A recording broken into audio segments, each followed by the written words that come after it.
Good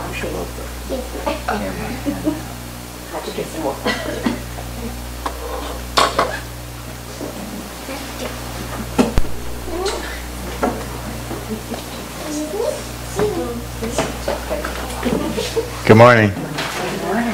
It's a beautiful day, isn't it? It is. It is.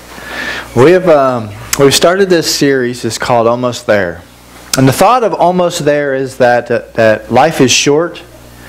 In many ways, we look at life as from young people. We've seen young people pass away, and we've seen old people pass away. But when you sit down and have conversations with the old people before they pass away, they will tell you stories of it's like yesterday. It just seems like life has passed by. They'll tell you stories. I remember when I was 18 and I got out of high school and I did this, and it was like wild and crazy stuff that they did. But to them, it just happened like it was yesterday.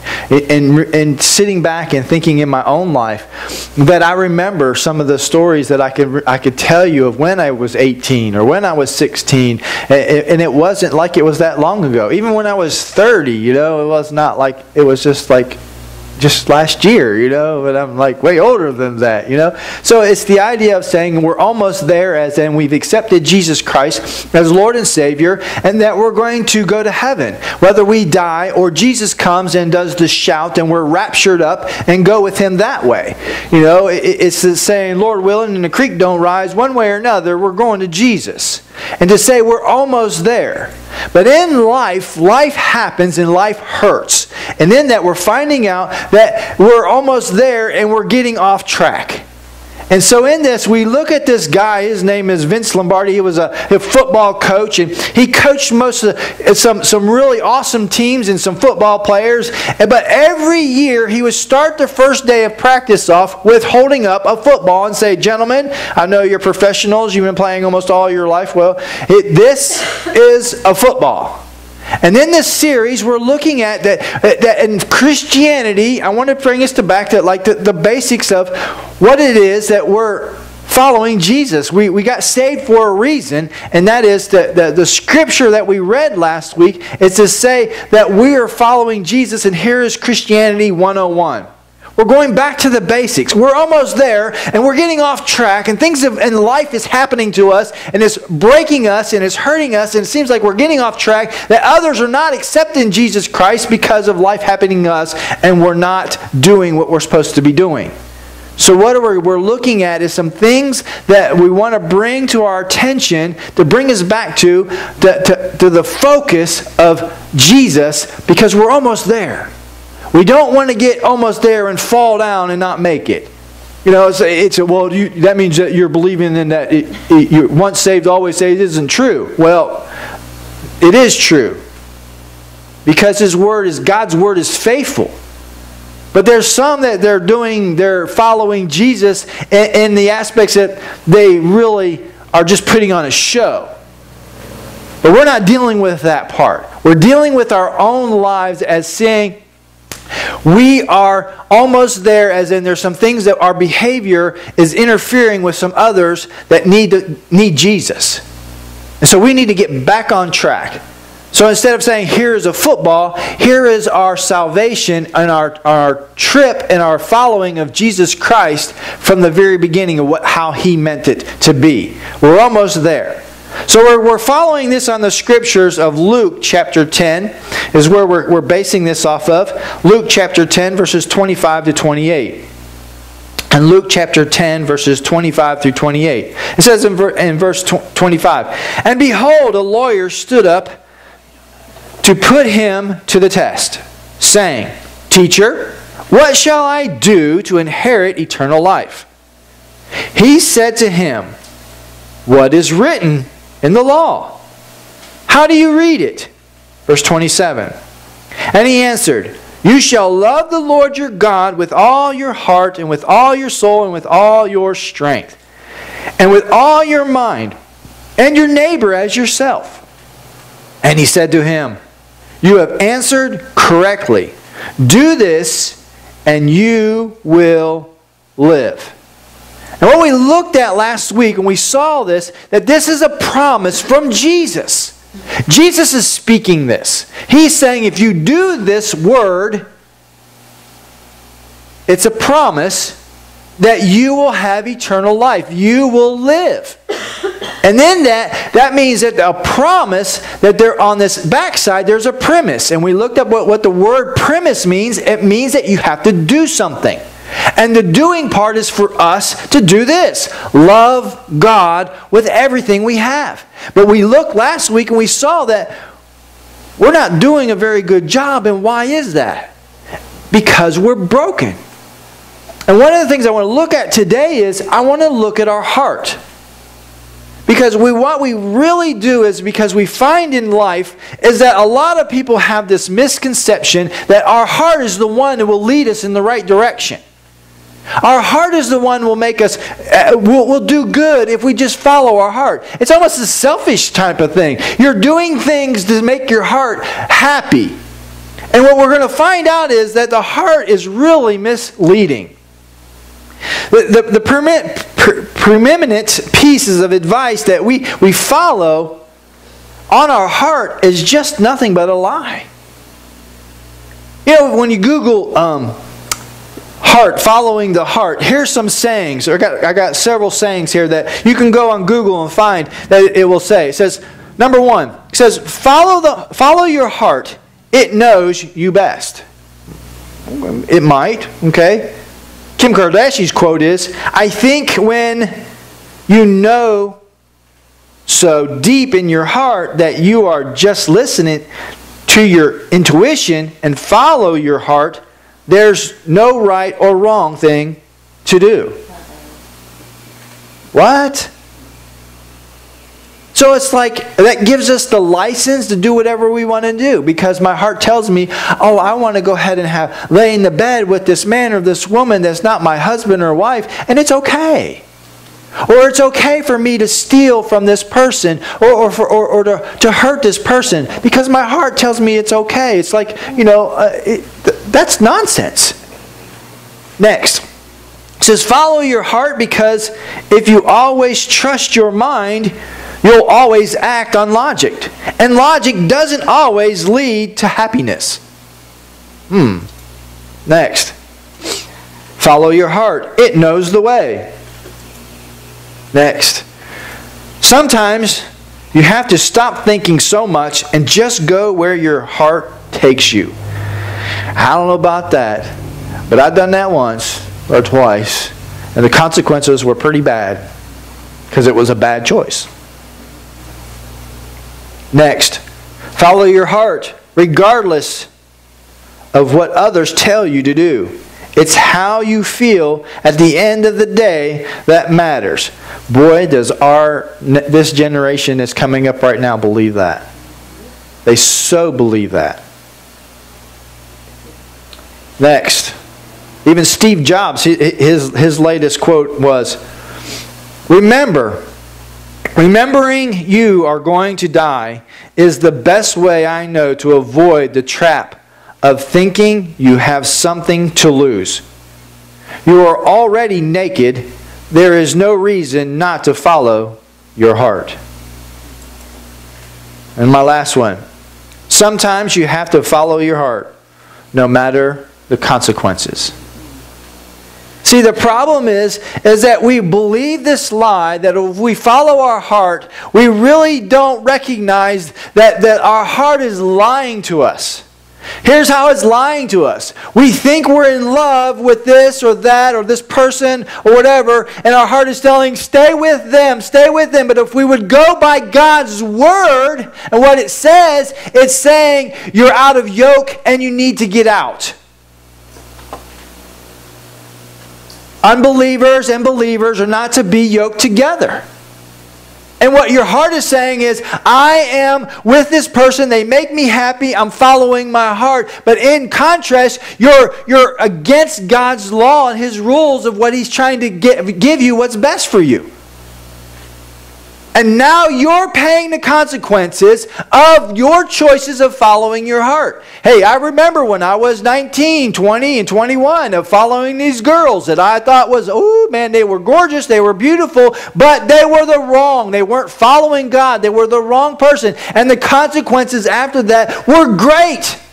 And I'm seeing even in my own family, the children that have grown up in my own house, choosing to follow their heart and go after these men or after this woman. And every one of them are paying the price of raising children unwed.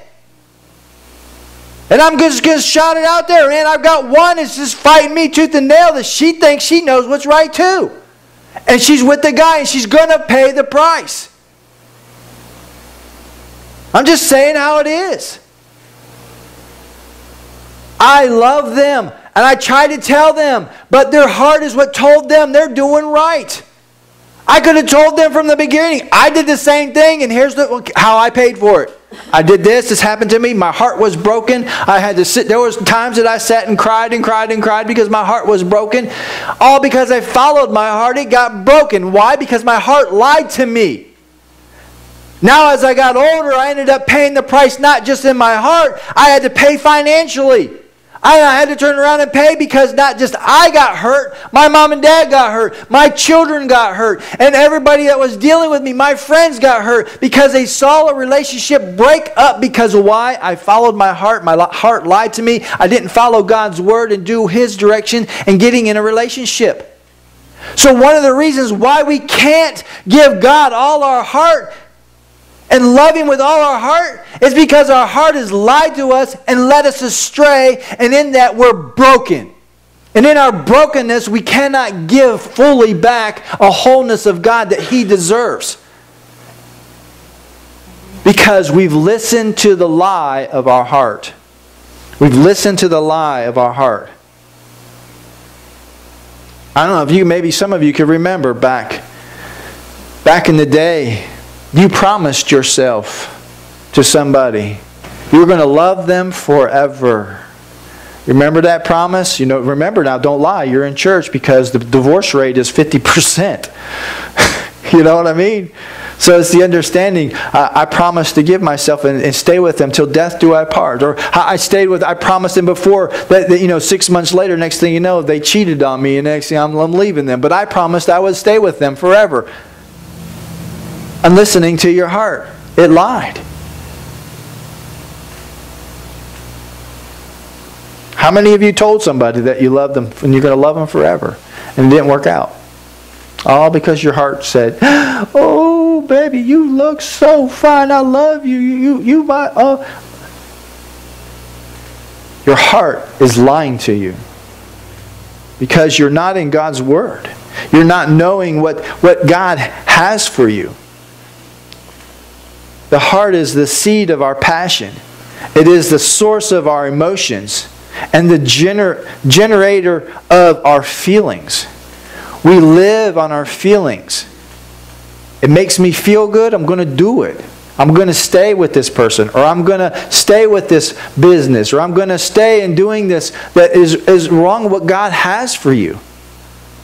In Jeremiah chapter 17, verse 9, it says, "The heart is deceitful above all things and desperately sick. Who can understand it?" Who can understand it? God's Word is telling us straight up, your heart is sick. Your heart has a problem. It is wicked. The heart we are prone to trust is prone to deceive you the most. Do you get that? Why we can't love God with all our heart, soul, and mind is because we're too busy listening to it for our self-gratification. When we're so busy about self, we can't love God. Because we're going to take care of ourselves first, and then God second. It doesn't work that way. When Jesus is telling us from the very beginning, He's saying, listen, you want to have life? You want to have eternity in heaven? You must love God first with everything that you have. Your heart. You got to love God with all your heart. That's why last week we gave the challenge of trying to bring a solution to heal us. And the challenge was to read your Bible for 30 days. Your challenge was to pray every day. Then there was the challenge also of listening to Christian music for 30 days. It was the idea of saying all of that has to do with God. Has to do with Jesus. Input, input, input. Why our heart is broken is because we've input nothing but bad of the world. We've input the country music, the rock and roll. We inputted the bad jokes of hanging around the wrong people and the words. The movies, the TV shows. We've inputted. And that's what you tell. When you can tell a person what's going on in their heart, it's by their action in their mouth. When there's nothing but no hope and bad stuff keeps coming out of their mouth, that's what's in their heart. And when you start looking at yourself and looking at the people around you, and what's nothing but coming out of your mouth is what's in your heart. And if there's no positive and there's no good coming out of your mouth, then it tells me there's something wrong with your heart, because there's no positive or no good. Because God is positive and He's good. He's love. As much as He wants us to love Him first, He is loving us first. He sent His first Son to die on the cross for our sins, and then raised Him up from the dead to give us hope of eternity. To say, we're almost there, we need to regroup. Our hearts are whacked and we need to fix them. Another word from God in Ecclesiastes chapter 9. Ecclesiastes chapter 9 verse 3. In Ecclesiastes chapter 9 verse 3 it says, "This is an evil in all that is done under the sun, that one thing happens to all. Truly the heart of the sons of men are full of evil. Madness is in their heart while they live, and after that they go to the dead." If we don't get a grip on this, it's not as much as that we will die and be dead. The dead means that we'll be separated from Jesus and from God for eternity without knowing them. It's the idea of saying, yes, we repented and asked Jesus into our heart, but we're not acting like it. That the people around us are going to die in this wickedness, and they are going to be dead. And they're going to live eternity in hell. Why? Because they're looking at a people that is the same as that they're living. We are not loving God with all our heart. He is definitely second, third, maybe 10th on the list of our agenda of life. Our first agenda, me, myself, and I. Making my heart happy. Whatever makes me happy, I'm going to do it. I'm going to do it. I don't care what my daddy or my mommy or my God or my boss, I don't care what anybody says. My wife, my husband, I don't care what they say. I'm going to do it to make me happy. Ephesians chapter 4, it's not up here. Ephesians chapter 4 verse 22. "That you put off concerning your former conduct the old man which grows corrupt, according to the deceitful lust." God is saying again, we are corrupt. We have a deceitful lust in us. Romans 7 verse 5, it's not up here. Verse 15 through 17, it's not up there either. For what I am doing, I do not understand. For what I will to do, that I do not practice. But what I hate, that I do, if then I do what I will not do, I agree with the law that it is good, but now it is no longer I who do it, but the sin that dwells in me. It's almost saying, look, I know what's to do right. I do it. But I don't do it because it don't feel good. I would rather do this wrong because it feels good. Well, that's correct. If you do sin right, it's fun. Do you not remember the times? Woo! Yeah, all right. You had a blast. But a half an hour later, the consequences hit in. Officer, I promise it's not mine. It wasn't in my pocket. It wasn't me. I wasn't drinking it. I wasn't. Or, here's your stuff. Get out of my house. It's the consequences. It was fun. It was. But we're choosing and we're looking at God's Word, and He's saying, don't do this, don't do this. It's not what I have for you. It's not the best I have for you. Do you understand when you're driving down the road, there's a line over here and a line over here. You're to stay between the two lines. Why? It's protection to keep you safe. Because if you cross the line, you're going to hit a car head on over here. If you cross the line over here, you're going to hit a telephone, a pole, or a mailbox, or a house, or a person. You're going to hit something else. To stay between the lines. This, my friends, is the lines. And for you to love God with all your heart, He's saying you need to read His Word. And you need to know His words to stay between the lines to keep you safe. And we just don't do it because our heart lies to us. Our heart is telling us, it's much nicer over here. Yeah, green grass, it's nice over there. But the line is saying you'll hit a ditch, fly up in the air, and then you're into somebody's house. Everything we feel is not conducive to leading us to our best life.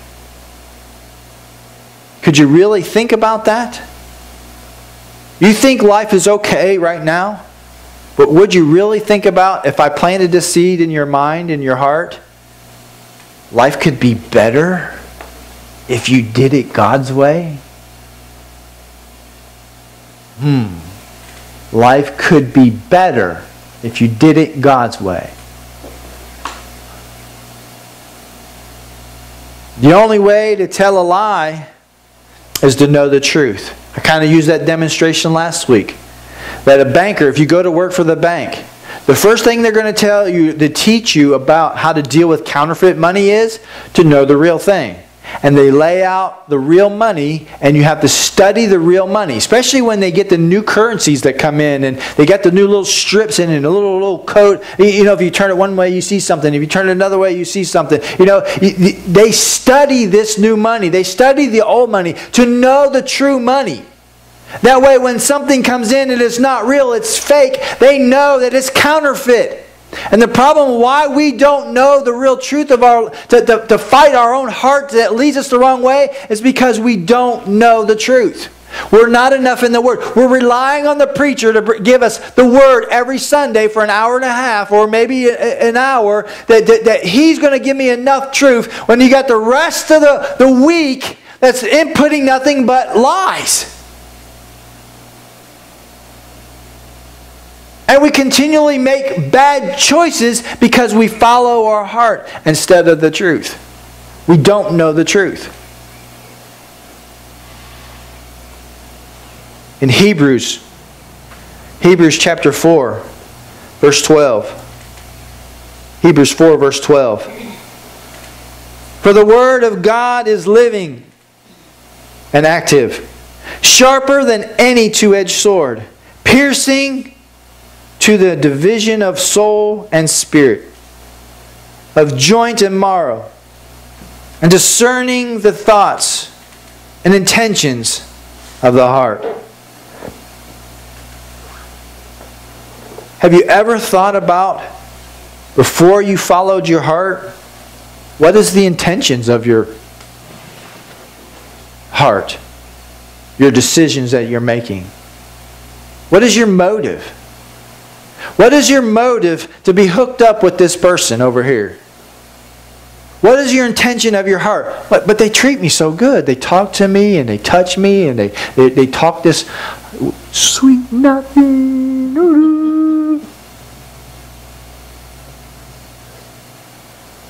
And before I was with this other person and they treat me like crap. And this person treats me really, really good. I'm just want to follow him. But this the idea. Do you follow God's Word and do you judge Him by this Word? Because I'm going to tell you what.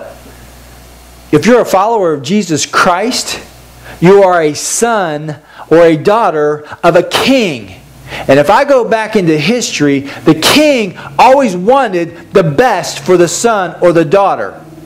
There was no peasant going to be hooked up with their son or their daughter. And I believe God stands and thinks the same way. Jesus Christ is the king of your life, and He has something better for you. But you continually throw trash in His face and say, I don't trust you, God, with who I'm with. And in that, we're just going to follow our heart straight to a bad place and pay the consequences. That's what's happening. It's happening all around me. It's the examples of every time I turn around, there's somebody's coming asking me advice for their marriage. Listen, don't get me wrong. What I'm about to say is something that I struggle with. Because when a wife comes to me and says, listen, my husband, he's beating me, or he's abusing me, or he just totally neglects me, he's hooked on porn, or he's doing this, or he has nothing to do with me, or it's a hot mess. And in my heart, the first thing I want to say is by the power of God, I want to say, go, pack your stuff up, get up, run. Leave. Leave him, especially if he's hurting you. Leave.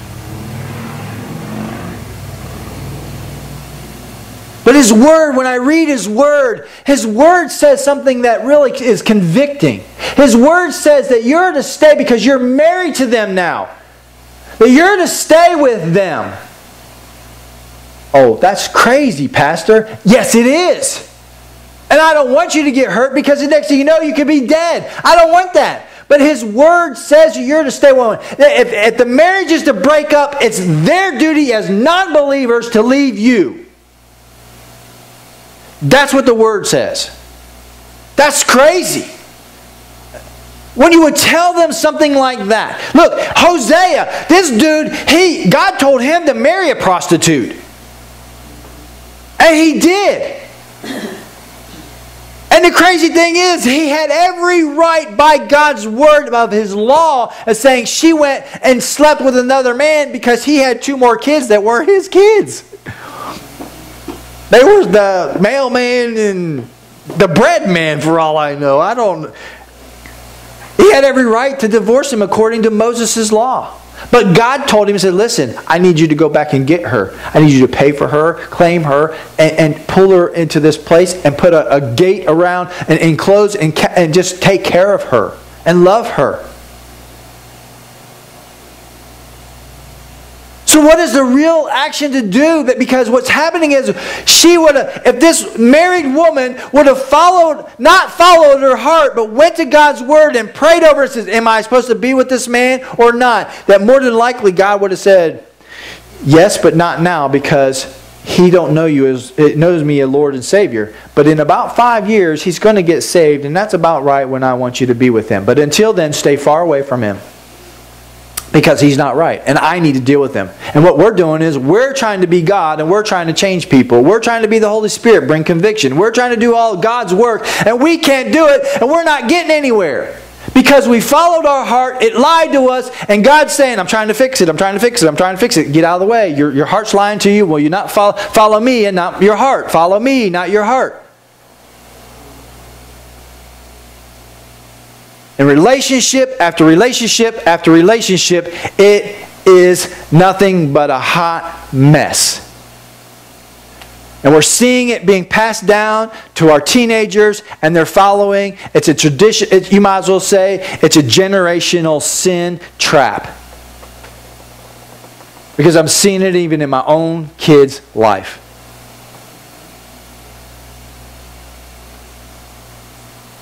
When will we realize to pass it on, to see in our own hearts, to saying, listen, my heart is lying to me. What does God's Word say? What does God's Word say? What does it say do I need to do? Do I need to leave him? Do I need to leave her? Do I need to stay? What do I need to do? In Hebrews chapter 4, verse 12 through 16, it says, God means what He says, and what He says goes. Pretty straight there, huh?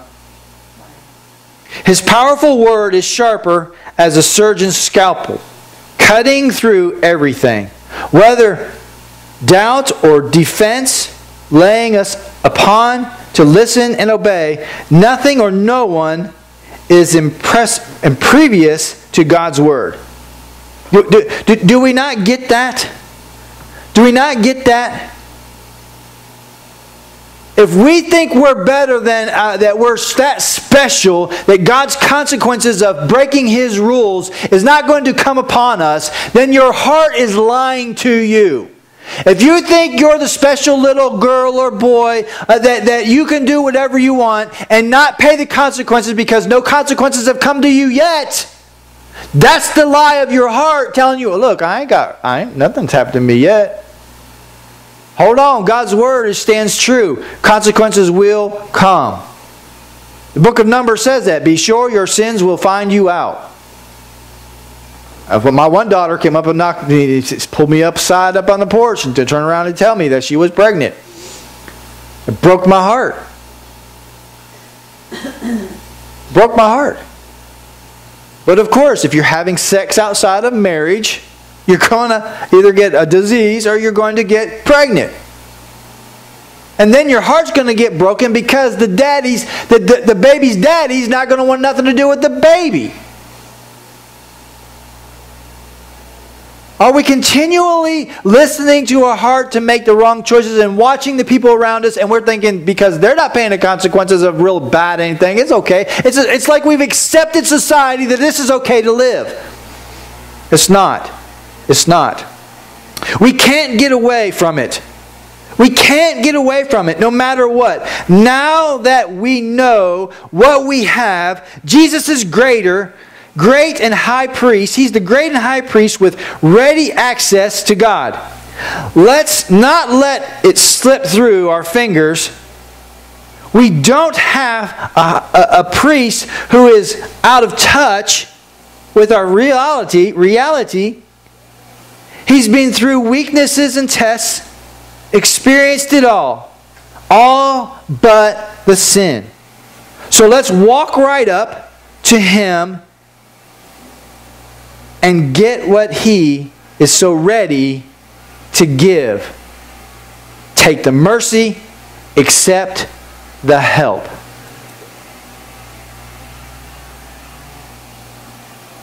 The solution that I have today for our broken hearts is to ask yourself this question. What does it look like to give love? To love God with all your heart? What does it look like to love God with all your heart? It looks like surrender. The solution to fix your heart, to the solution of the broken heart that you have, the solution is to surrender. It's to say, I give up, God. My way ain't working. My way is causing me nothing but heartaches. I continually follow my heart and it lies to me. Next thing you know, by next week I'll be crying again because my heart is broken because of something that I followed my heart on. I'm done running. I'm done doing it my way. I surrender. That is the solution. And when you surrender and then allow God to heal your heart, and then as it says in the scripture there, it says that Jesus wants to give you. He's standing there ready to give you to you, and that you will just receive His mercy and His help. That God will get you. He'll get you some help, and He'll heal your heart. And when your heart is healed, you will be able to love God with all your heart. And when I'm going to tell you what, there's nothing more awesome to look at somebody's love for God that will turn somebody else's heart and say, whatever they got, I want. And not too many people are saying that because we're so broken. Because we followed our heart and our selfish intents because we thought that's what was best for us. It felt good.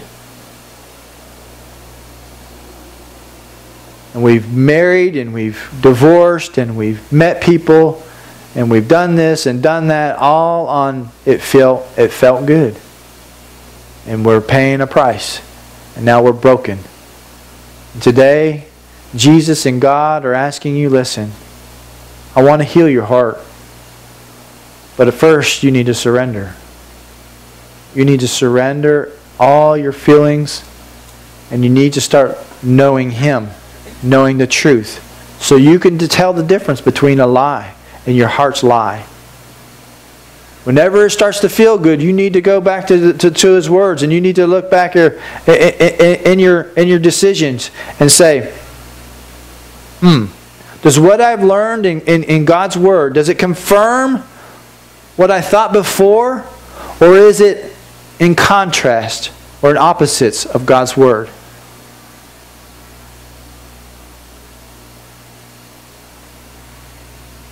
What you've believed in your heart might be in total opposites of what He's saying in your life. That means your heart is lying to you. So as we close in prayer, if you'll bow your heads.